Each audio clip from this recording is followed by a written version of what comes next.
How's everybody doing tonight? I've got some of the Mossad in my field. I've got some rabbis in my field, and a lot of people aren't knowledgeable on prophecy and what exactly Revelation entails. It is the destruction of Israel. Now, the destruction of Israel can never even occur, people. I want you to understand that, Jewish Canaanite, because Israel exists in the heart and mind of the Canaanite Jew. So Israel can never even be destroyed in the sense that the context that you're looking for. Anywhere that I move, when you talk about God Almighty, the grand architect,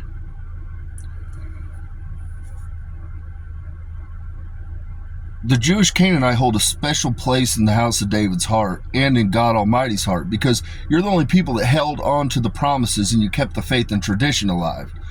Whenever the angel of death has hit the scene, the Canaanite Jews have always picked up their cross. That's why you hold the favor that you hold in God's eyes stems from the fact that you motherfuckers are willing to go through the struggle. You're willing to suffer and endure. And so the position that the house of David has taken and God Almighty has taken, you're my people.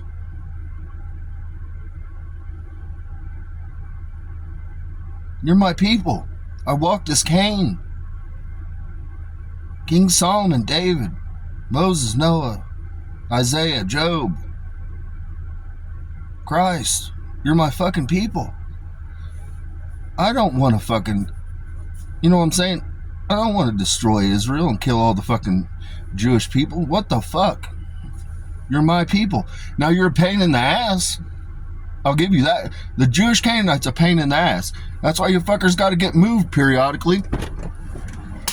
And my whole position that I've taken, and that everybody needs to take, is the Jewish Canaanite cannot have a fucking neighbor. Like, you guys know I'm not lying when I say this. You guys can't have a fucking neighbor. And so the other part is, it's a logistical nightmare, because we got all kinds of shit going down in the Middle East. We got damn bases being bombed that Americans are at. Not to mention the fact that you've bombed every fucking neighbor that you have, pretty much. I think you might not. I think you've bombed them all, hell, at some time or another. And so the reality is, you're just forever gonna have a fucking problem in the Middle East. We can build a fucking wall, we can build a fucking Temple Mount wherever the fuck we go. Okay? It's not that. The destruction of Israel is the destruction of Tel Aviv, and it's the bombing of some of the holy sites that are there, is the bottom line, people. I'm God Almighty, I write the script. It doesn't have to be this way to the people of Israel. It doesn't have to be this way. I don't want it to be this way.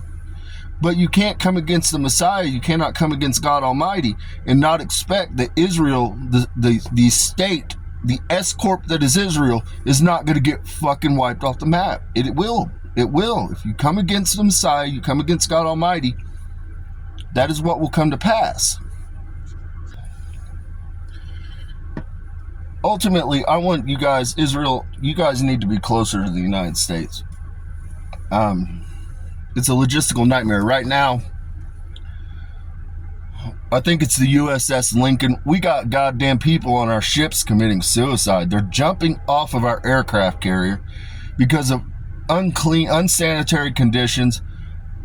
They're having food problems. We're having problems stocking them. And I mean, this is a national thing where it's being outed, and they're not bringing these fucking people home. Ultimately, it's because we've got to have the aircraft carriers in the fucking stationed off the Middle East in order to overlook Israel, so that you guys aren't wiped off the fucking map right now. That's what's going on. And so literally, we're not able to keep our own aircraft carriers supplied. We've got aircraft carriers and we've got ships in the region that have been damaged by missiles. And so literally we've got cases on, I think it's the USS Lincoln, where the toilets aren't even fucking working. And so again, this is an issue because we are having to station all these people over on the other side of the fucking world to protect Israel. And the reality is Israel exists wherever I move the Canaanite Jew to. We can take a fucking island. Fuck Haiti. Fuck the Dominican Republic.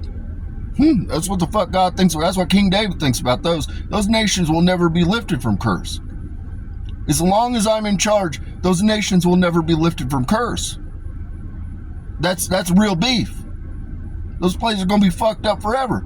So my proposal is, let's just get the fuck rid of them and bring you guys close, put you in the Gulf of David, where you got your own little goddamn place, your own little Taj Mahal, and you guys can maintain your Judaism.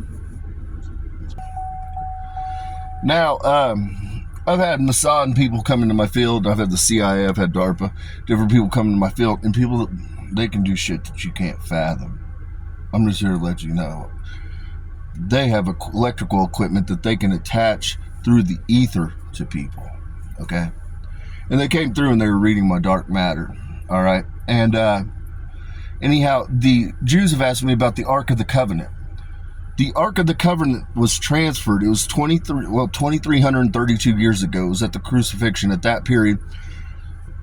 Those that are familiar, when you open the Ark of the Covenant, you would die. Those that cast their eyes upon it would die. It was because it was dark matter energy. It was part of the black cube. It was part of Lucifer's black cube specifically. And those that don't understand, when you have Mecca, they march around a black cube, people. The black cube was transferred to me. And so when you've taken your radiation readings on the dark matter energy, that's what you're getting. I have a chunk of black cube that I carry. The Holy Grail is all of God's knowledge, all of man's knowledge condensed into a finite point, people. It's the singularity. You have synthetic, essentially, material. It's not really synthetic, but it's in the synthetic code. That's what I carry, the Holy Grail, the Ark of the Covenant. I carry the Holy Grail, which is all of the knowledge. It's encoded into my dark matter energy. That's how I'm able to access different bits of information and get different things. People have asked me how long I've had it. I've had it for 2,332 years. People, you don't really understand, man. When Christ died on the cross, his mission was completed, people. Okay? Now, Uriel's soul walks with me. The Messiah, Jesus, walks with me. His soul does. Twin souls, people. My mission began when I stood in blood.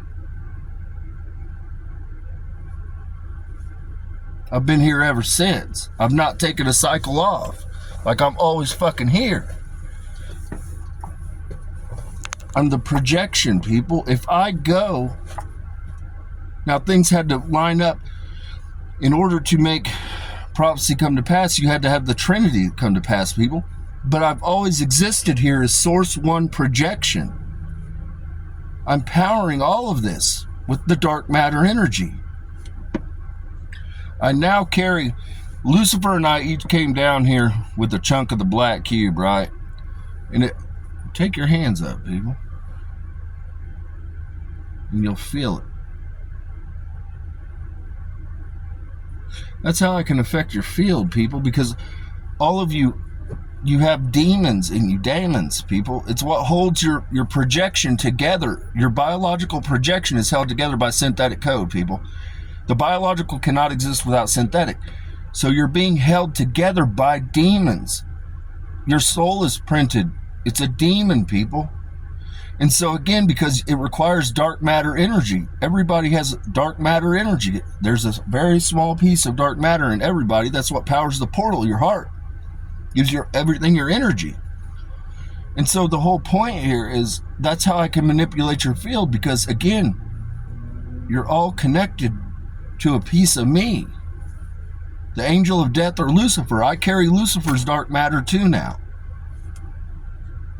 DARPA stopped me, and I've got Sabrina Pastursky in the field. I've got a lot of brilliant minds, and they're like, it all makes sense now. They're like, it makes sense, the readings we've got. And again, everybody's tied because everybody has a piece of me. It required a piece of us. The dark matter cube was the first fucking thing that we created, people. I got Lucifer sitting behind me. Again, Lucifer's my guardian angel, people. Lucifer, you know what I mean? People think I'm Lucifer. I'm not fucking Lucifer.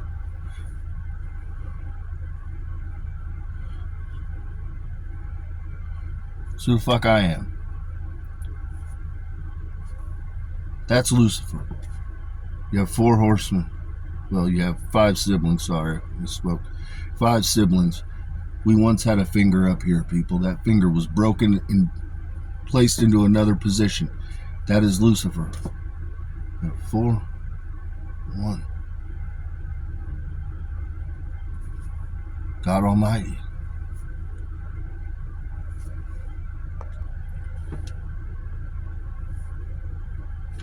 First, I'm going to say this.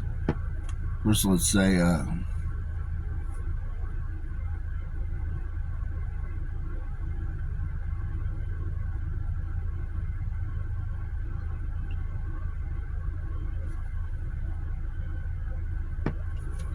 the House of David's next up, people. Then I'm going to go to, we're going to hit that. Then we're going to go 5. We're going to go 4. Then we're going to go 30 plus 1. Paris Jackson. I was going to make a longer video, people, but I'm going to meet with some people this evening. And so, I got shits to do, people. Shits is to do.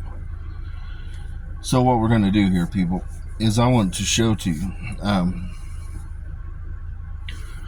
I keep 3 scrolls, people. There's the living flame. That's somebody that has a heart, a huge heart. Then you have a smoldering ember. And then you have the living dead, people. Now this is going to get wild, but I want to show you that I am the one that speaks life over dead bones. I want to explain my name as well before I do this, people.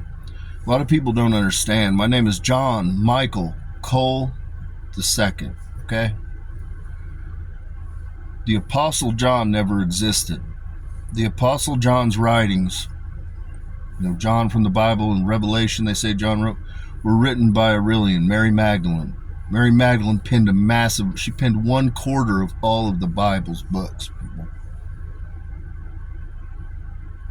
Prolific writer. And when you see it, people, you have to understand exactly what you're seeing.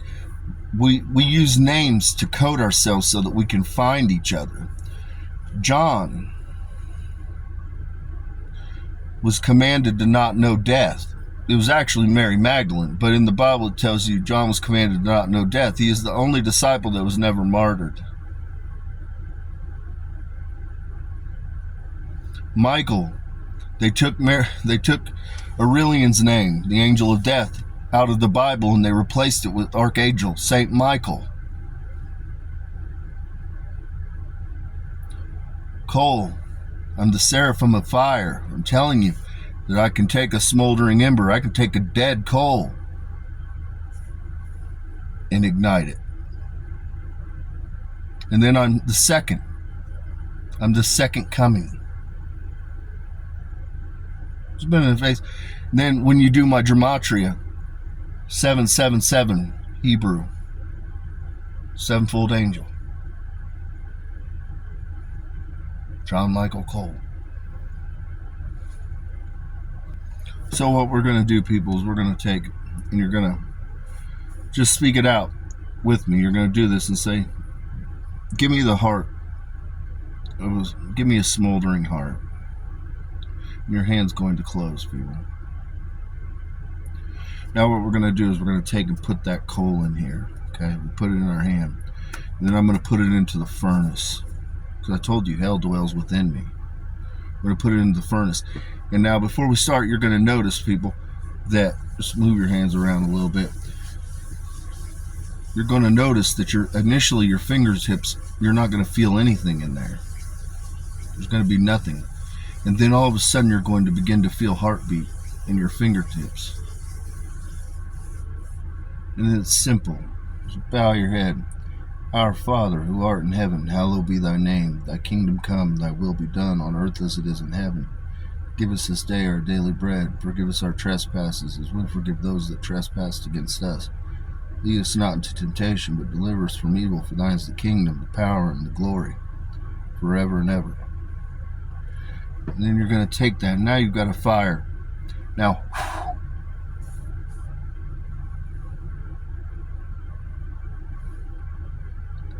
I can reignite the soul. With that, peace and blessing be upon your homes.